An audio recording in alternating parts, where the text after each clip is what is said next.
our children a little bitty.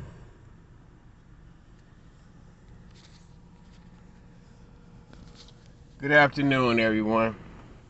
Just want to come on. It's just I'm trying to become consistent with. I'm becoming more consistent with bringing forth my expressions. Because I won't say message because maybe you may not get the message from what I'm saying. But today, I just really want to speak on something that's pretty much, I guess, in some way, indirectly or directly, might affect people who are on social media, and that is the censorship, man. You're being penalized just for saying things that you would normally say in casual conversation, and even to the point where even if you, I guess you could say, censor the words you use, like I've stated before, the algorithm will ask you this type of comment seems to have been reported previously in the past. Are you sure you want to post it? Blase will skip you.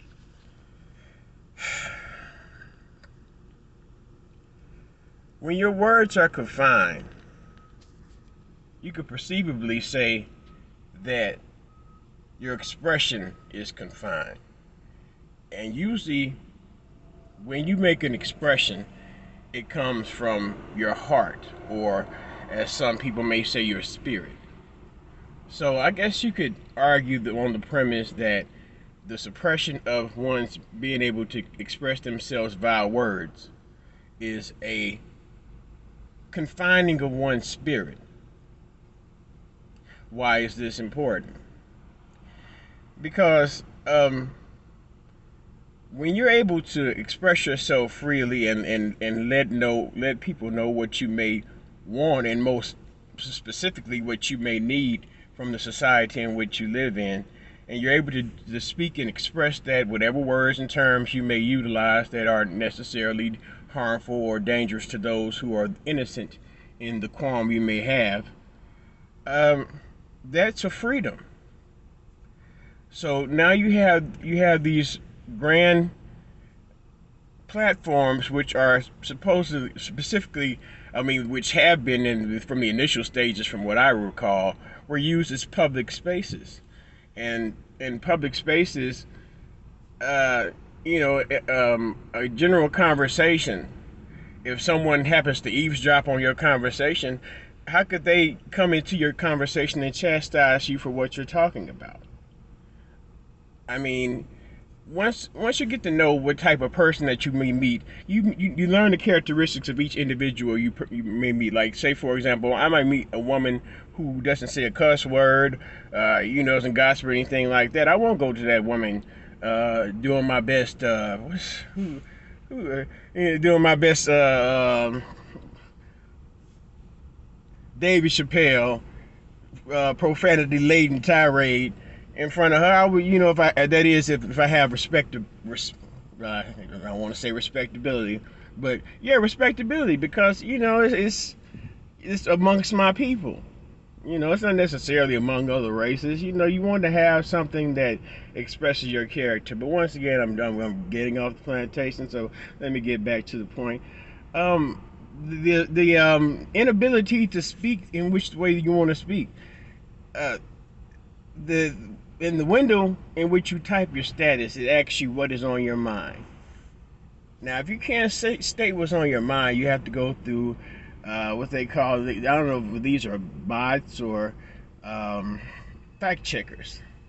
The emergence of the fact checker in 2020, that was troubling in itself, because it was utilized by one particular specific political leaning. Now, I don't really give much credence to either party, so I don't need to be specific in that.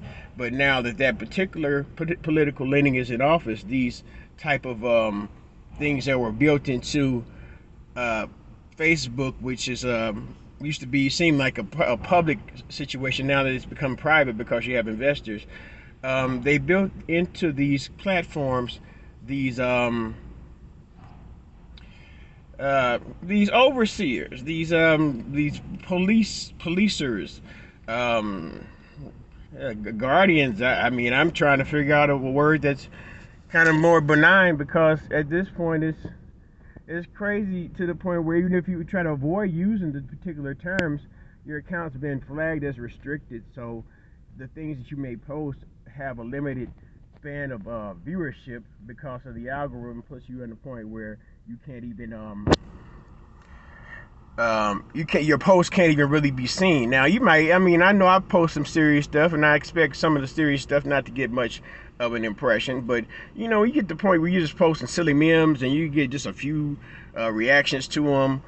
And even going back to where I have the fan page, where I have 30 something thousand people on that page, and I might make a post and I get like 5 likes and seen by 160 some people. I'm like, how is this? When I have these many users, but never again. Nevertheless, whatever. Uh, I don't know. It's like a lot of people put forth a lot of effort, and they produce all this content, and they build up a following on a page with thousands and thousands of followers or subscribers to their pages. They have content all throughout the page, and then maybe it may be a policy that's been uplifted or updated, or even just a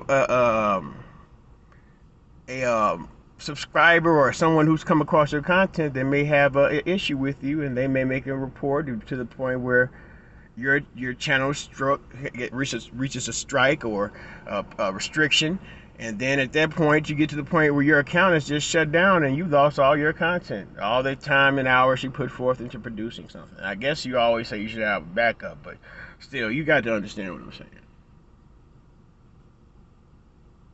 Censorship, man.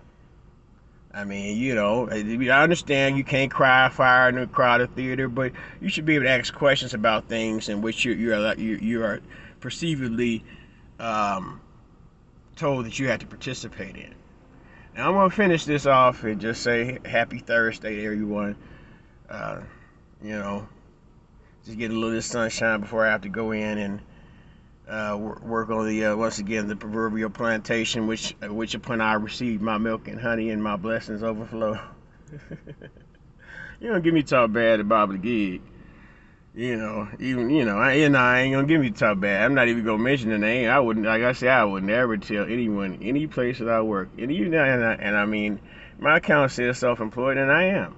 Not self-employed like the way I once was, but I'm always self-employed. Because you always should work for yourself first and foremost. But yeah, I mean, I be seeing y'all posts and stuff talking about how y'all just came off bans and this, that, and the third, and people would just vanish for like 30 days, and it's like y'all get kidnapped, thrown in the back of the online van, and drove off. Yeah, man. Happy Friday. Well, happy Thursday and happy Friday. Peace and love. This is Flav. Subscribe to the Night Room on YouTube. Click like, share. Give me some type of reaction. Peace and love.